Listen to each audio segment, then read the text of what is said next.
What's up, everyone, and welcome to the Renewable Energy Smart Pod. I'm your host, Sean McMahon, and my guest today is Michael Rucker, the founder and CEO of Scout Clean Energy. Michael has been in the renewables industry for a long time, so we're going to chat about what has changed over the years, what has remained the same, and how Michael sees the industry evolving in the years to come.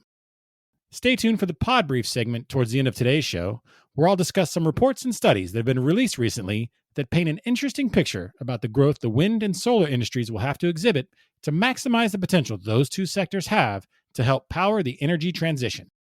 And remember, if you're looking to stay informed about all things renewable energy, head on over to smartbrief.com and sign up for our daily newsletter, the Renewable Energy Smart Brief.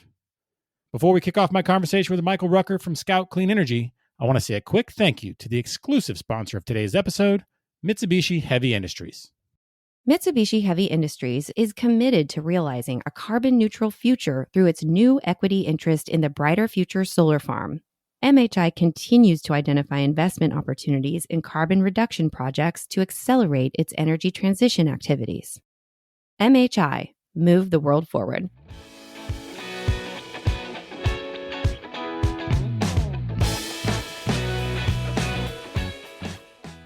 Thank you, everyone, for joining me today. My guest is Michael Rucker, the founder and CEO of Scout Clean Energy. Michael, how are you doing today? I'm doing great. Thank you, Sean. It's really a pleasure to be with you.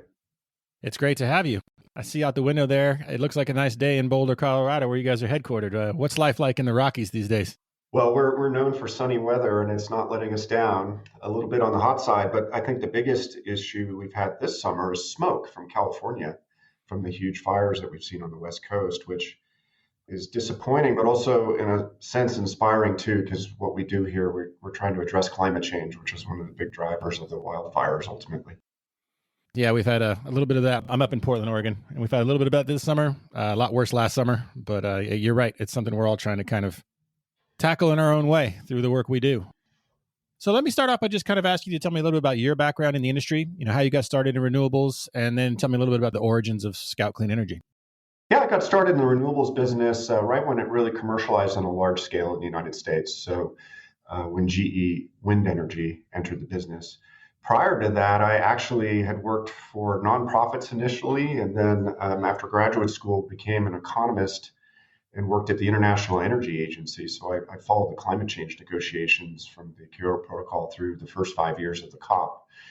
Academically interesting, and of course, I'm really motivated by the challenges of addressing climate change, but it just wasn't hands-on enough for me. I wanted to, actually build things, get iron into the ground, as they say. So eventually that led me to switch over to the private sector.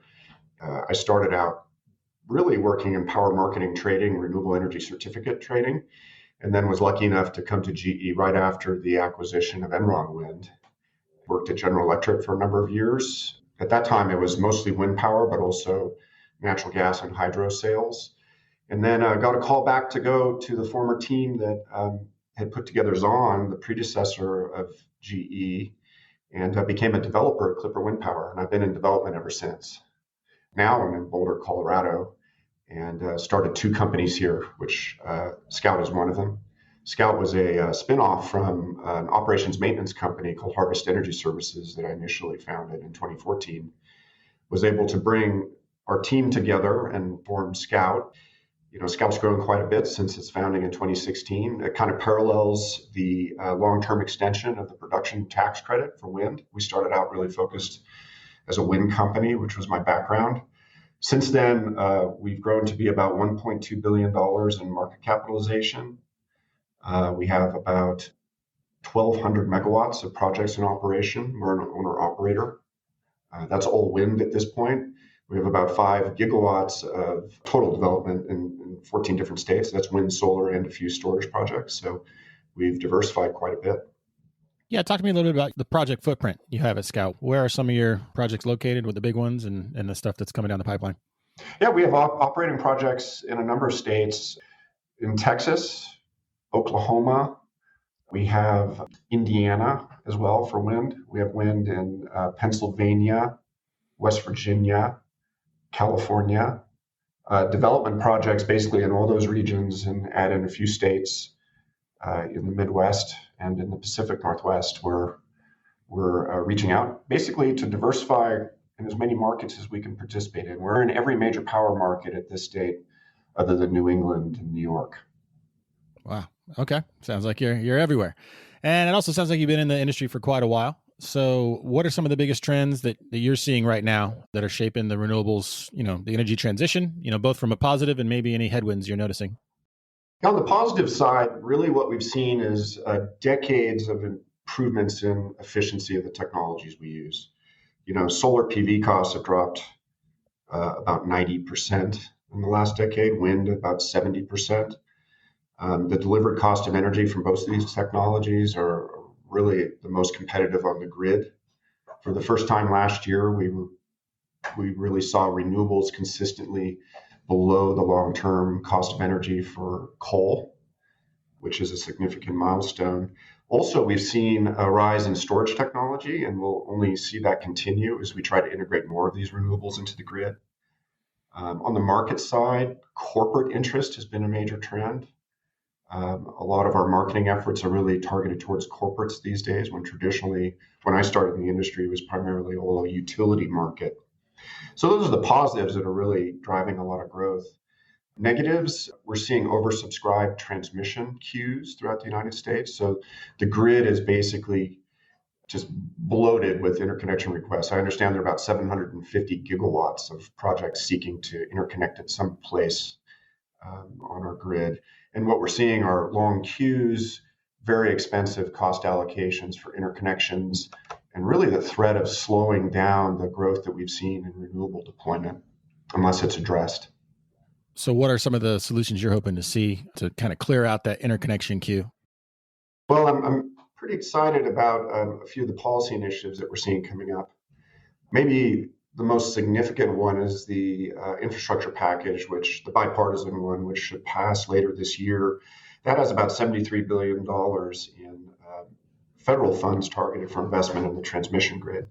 And that's significant, but the truth is we've had no lack of capital in the industry that would be excited to invest in a transmission project. It's really about transmission planning and cost allocation. And part of that bill is actually creating what's going to be called a grid deployment office in DOE, which isn't heavily well defined right now, but could evolve into something that would help us permit and site transmission across the United States, and also integrate that long-term planning into the planning process between the various independent system operators in the U.S., which notoriously aren't very good at planning across the seams, across their borders. So that's a big positive. And also FERC itself is working on a new rulemaking that is promising to just overhaul the transmission planning and cost allocation process. It's called an ANOPR, which is a very, very wonky term, but it's basically the process of getting a rule in place that would hopefully accelerate that in the United States. That should be a very significant one. That sounds good. Sounds like some good ideas. Now, so we're about 18 months or so into the pandemic. And I mean, as well as I do that when this thing first hit, there was a lot of trepidation within the renewables industry of were projects going to get built? What kind of supply chain hit were we going to take? So what have you learned from that? What have you seen in the last 18 months? Anything both operationally at Scout or industry-wide that were kind of some of the lessons you've learned? Yeah, the pandemic unfolded almost the opposite of what I was expecting when I was sitting at this desk in 2019. What we really saw ultimately were construction projects. We had two major ones going on. I anticipated that those would just come to a dead stop, that we would have infections, quarantines, supply chain issues. What actually unfolded is the construction projects actually were relatively close to being on time. We had a few supply chain disruptions at the beginning, but once all the equipment was developed, people in that outdoor environment were able to pursue construction of two major wind projects without a major hiccup. What did surprise me, though, is that development work, which is a very much kind of upfront and personal business, you have to get landowners on board with making the commitment for leases for energy installations. You have to be dealing with permitting authorities, local stakeholders. That was disrupted more significantly than I thought. It took a while for these processes to kind of move over to Zoom and Google. And it was very difficult to kind of sit at the kitchen table with landowners in the height of the pandemic and have a comfortable conversation about participating in one of our projects. So that slowed down quite a bit. Industry-wide, we definitely saw demand destruction, which is basically reduction in energy demand, as a lot of our manufacturing, heavy load use, and even office use of energy declined over that period. So that led to declining pricing for operating projects. But I think we're right now seeing that come back pretty quickly along with the economy. Speaking of the supply chain, so what are your thoughts on some of the issues that have arisen when it comes to solar? Talk about the tariffs and stuff coming out of China. It's a hot topic right now, and obviously you're standing up a lot of solar all over the country. So what's your viewpoint on that and how you hope it shakes out? Solar, some of the trends we've seen obviously are tariffs and countervailing duties, really. These are policy measures that the government's been taking to try to encourage manufacturing in the United States. And I can't say it's been a terribly successful policy over time. I think we've adapted to it, but we have to realize that most of the employment, particularly in solar, is really in installation. It's not the commodity panels that we use to build the projects. It's really about the people who plan, build, construct the projects, and operate them ultimately. Nonetheless, we follow it carefully, and we have to abide by those rules. Some of the tariffs that we thought may have been relaxed seem to be continuing, particularly the 201 tariff, which I think applies to modules from all over the world. The 232 tariff applies to steel. That's affecting wind as well as solar.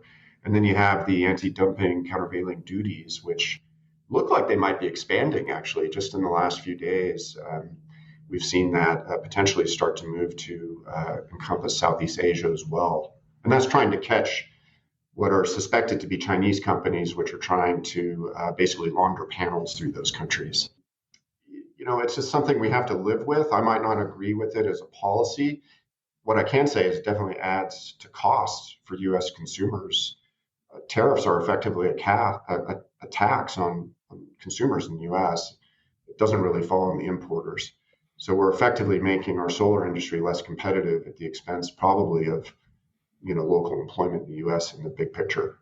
But that being said, I'm still a big proponent of U.S. manufacturing, and I hope we can have a strong manufacturing sector. We just have to figure out where's the best value add. What do we build here versus what we buy in international markets. Yeah, I guess kind of bringing some of that manufacturing home is what the jobs is all about, right? So it's an important piece to get figured out. I'd like to pivot for a second and just hear more about a couple of specific projects that you and the team at Scout Clean Energy have been putting together. Listeners won't know this, but the reason you and I first got in contact was because the project by the name of Horse Heaven in Washington State. What can you tell me about that? Yeah, Horse Heaven is one of my favorite developments. It is 1,000 megawatt wind solar storage hybrid project. So it incorporates all of the principal renewable and storage technologies in one project. And by doing that, you can provide a very consistent delivery and shape of delivered energy to an ultimate customer. That utilizes transmission more effectively. It covers utilities load throughout more hours of the day. It's basically a better fit for everybody if we can get closer to around-the-clock energy production at one of our facilities. This one is large scale, obviously, at 1,000 megawatts, but it really seems to fit what the needs are for the region. Washington State, where it's located, has a 100% clean energy standard that it's trying to meet over the years, so it's going to be heavily focused on renewables. This is one of the largest projects really in the region that can help to supply that demand. And we're really proud that Horse Heaven could be delivered in the next few years. And I hope that we can find utilities to participate in the project so we can get it financed and built. Looking forward to it. One other project I wanted to ask you about, Sun Chief Solar and Bitter Ridge Wind in Indiana. Now, did those start out as a hybrid project, or how did that evolve? We actually started Bitter Ridge as a wind farm back in 2016. It's an area where I'd been working years ago, and the first time I looked at the Bitter Ridge locations, the technology just wasn't there for wind. It wasn't efficient enough. But over time, that changed, and we were able to get a project developed, financed, and constructed that went into commercial operation in 2020, the Bitter Ridge Wind Farm. It's in Jay County, Indiana. We've since come and began development work to integrate a solar project with the wind farm. And this one's unique in our portfolio, at least. The solar farm itself, the panels, the modules are going to share the same footprint roughly as the wind farm.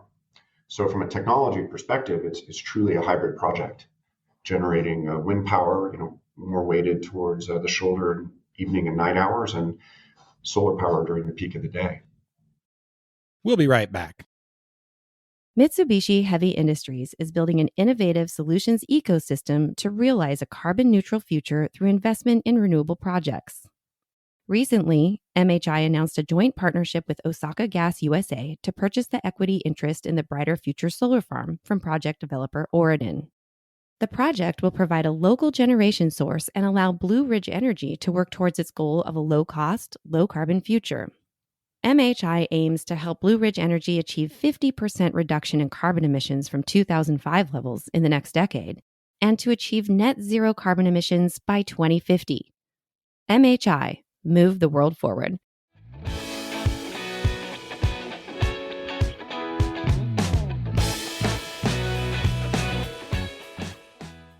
And now back to my conversation with Michael Rucker, the founder and CEO of Scout Clean Energy.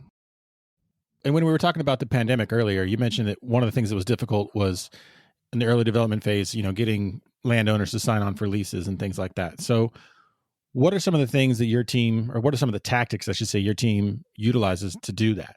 Again, when we first got in contact about Horse Heaven, that was kind of the story I was reading, was that the unique strategy your team used to engage local stakeholders. So what approaches do you take? Well, to start with landowners, generally landowners in most of the country are very open to wind and solar energy. Wind, in particular, is a very compatible use with the traditional land use that they've had on the sites over the years. So that could be ranching or farming. We use a very, very small footprint of the land that's dedicated to the wind farm, actually, and the rest can just kind of go on as it was before. So landowners really appreciate the revenues from that over time. Stakeholders, likewise, in the community, in many places where we arrive, we become one of the largest taxpayers in a county initially from when we install the plant. And that money flows down, typically to schools, to counties, to hospitals, which creates, a higher standard of living potentially in the places where wind energy and solar energy has been deployed.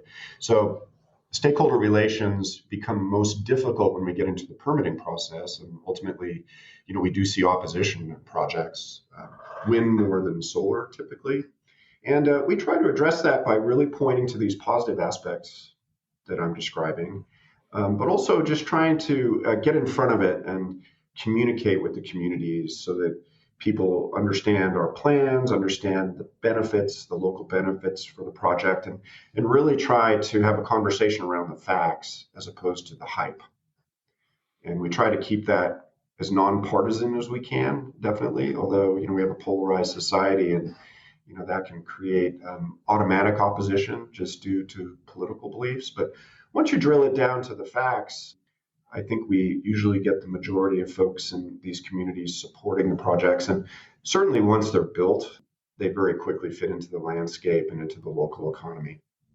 So let me pull on that thread a little bit about politics and things like that. So obviously there are some areas where you probably get a more welcome reception than others. So what are some of the things that can be done at the local, state, or federal level, for that matter, to help smooth out some of the process of getting new renewables projects up and running? Well, we try to communicate early and often. We try to focus on the positives. We address in a factual manner the challenges, the negatives. We spend a lot of time on environmental and wind avian issues. We spend a lot on visual impact and siting as well.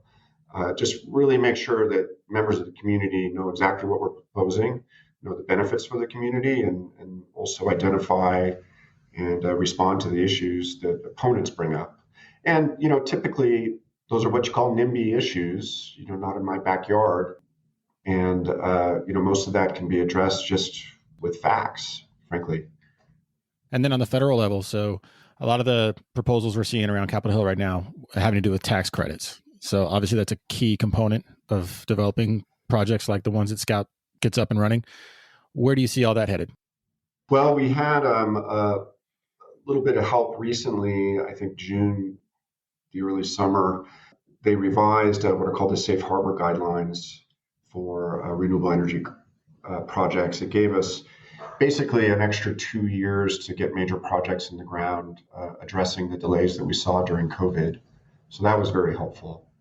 But really, the big change could come with the upcoming human infrastructure bill, which is often called also the reconciliation bill. If that were to pass, it would potentially extend the tax credits for wind and solar by about 10 years in a phase down. And this is specifically to address climate change. I'm not a big fan of tax credits, I'll say right now. Particularly the production tax credit in wind has a distorting effect on power markets. It drives pricing very low, but it can even drive pricing negative in a lot of hours, which obviously makes it difficult for us as an operator to generate cash flows to keep projects operating. That wouldn't be how power markets would naturally evolve without the tax credits. So maybe not the most efficient and best policy measure, but it's the one that we're familiar with, and it's the one that Congress can get done. So given the gravity of the issues associated with the climate challenge, we'll take it. And we'd like to see the bill go forward. And if its goal is to roughly double the pace of installations of renewables in the next decade, I think it has a good chance of doing that ultimately. Okay, well, let me pick your brain a little bit on that then. In a perfect world, let's just pretend that everything was smooth sailing on Capitol Hill and the best idea is always won out. What would you prefer over tax credits as a mechanism to kind of spur the growth of renewables? I'm more of a fan, to the extent you can be a fan of such a thing. I'm more of a fan of a carbon tax, basically, of monetizing the price of carbon, which would be technology neutral and also create a durable incentive that's market-based over time. So it will build efficiency into that equation.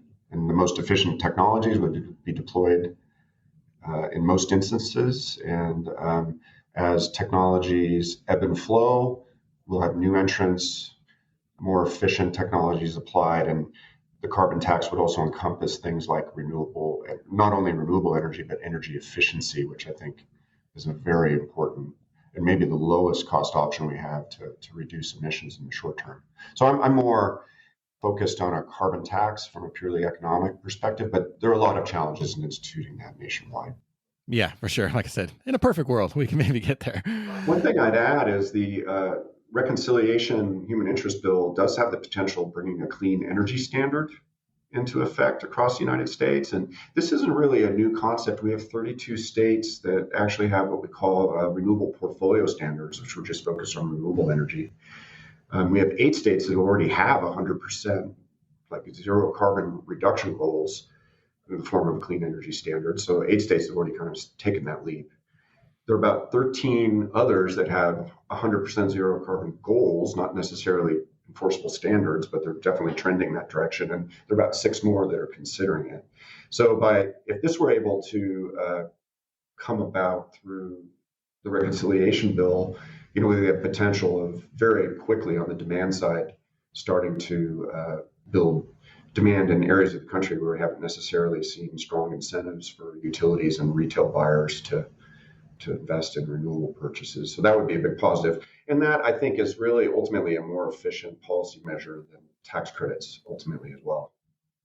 Yeah, we've been hearing for a long time about how much of a game changer a federal clean energy standard could be. So it'll be interesting to see if that works its way through. And like you said, the long-term effect in regions of the country where there's not so abundant a supply of renewables. When we opened this podcast, I asked you about your background in renewables and how long you've been doing it. And so I want to ask you, in your years in the industry, what have you seen change the most? And maybe what hasn't changed? Well, I think what's changed is renewable technologies have become the most predominant new generation source planned in the United States. When I started in the industry, it was a niche. In my first year at GE Energy, I think we sold roughly 45 wind turbines, as I recall, right in that transition period. And of course, they'll probably sell thousands this year. So the scale and those turbines are about 5 times larger than the ones we worked at then too, potentially. So we've seen a massive increase in scale, and with that, a massive increase in investment in the industry. Also, there's more capital available in the industry than I've seen in my whole career as well, in terms of investors that are excited about fueling the energy transition by investing in companies like mine and projects. So that's very exciting. What hasn't changed is when it gets down to it, like I mentioned before, it's a people business. No project ever went forward without a landowner supporting it. We need to make sure we don't get ahead of ourselves. We have to make sure that we bring these communities along with us and they buy into this so they can be part of the energy transition and they see how it benefits them and their children and future generations. And I think as we install more renewable energy around the US, I think that's becoming clearer and clearer in a lot of communities, but that's a process that we haven't completed. There's a lot left to do there. Okay, great. Michael, thank you very much for your time. I really appreciate it. I've really enjoyed this conversation. Thank you very much, Sean.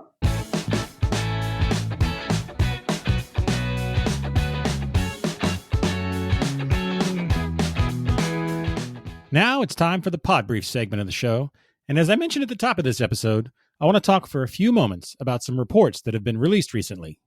First, the U.S. Department of Energy made some big headlines with the release of its Solar Futures Study. I'm including a link to the study in today's show notes so you can read it for yourself, but the upshot is that the Biden administration is setting some lofty goals for the solar industry. The study suggests solar could provide 40%, that's right, 40% of the energy supply in the U.S. by 2035. As with other goals set by the administration, this one relies on a whole lot of things going right. For an expert analysis of the Solar Futures Study, check out the research note from Liam that I'm also including in the show notes. The team at Liam makes it clear that the U.S. is already behind on meeting Biden's goal for solar. However, that Liam note also outlines the buttons the administration can push to get things back on track. Also in the news is the 2021 edition of the Global Offshore Wind Report from GWEC, the Global Wind Energy Council. This report provides a global snapshot of how the wind industry has grown in the last 12 months, and China looms large. But what's equally noticeable is that North America does not. I know there are projects on the way in the waters off the U.S., but this report makes clear how offshore wind might linger as a missed opportunity in the U.S. for years to come. The U.S. has the workforce, but much of that workforce has been hamstrung by political and regulatory hurdles. Take, for example, the Jones Act. Should offshore wind installation workers in the U.S. really be forced to sit idle while they await the construction of more installation vessels that are Jones Act compliant? Or should the administration issue a moratorium on Jones Act enforcement that will allow those offshore workers to get to work while the shipyard workers are busy building more vessels? If Team Biden is really all about a, quote, whole of government approach, it's time to tear down policy hurdles and get everyone to work putting more turbines in the water.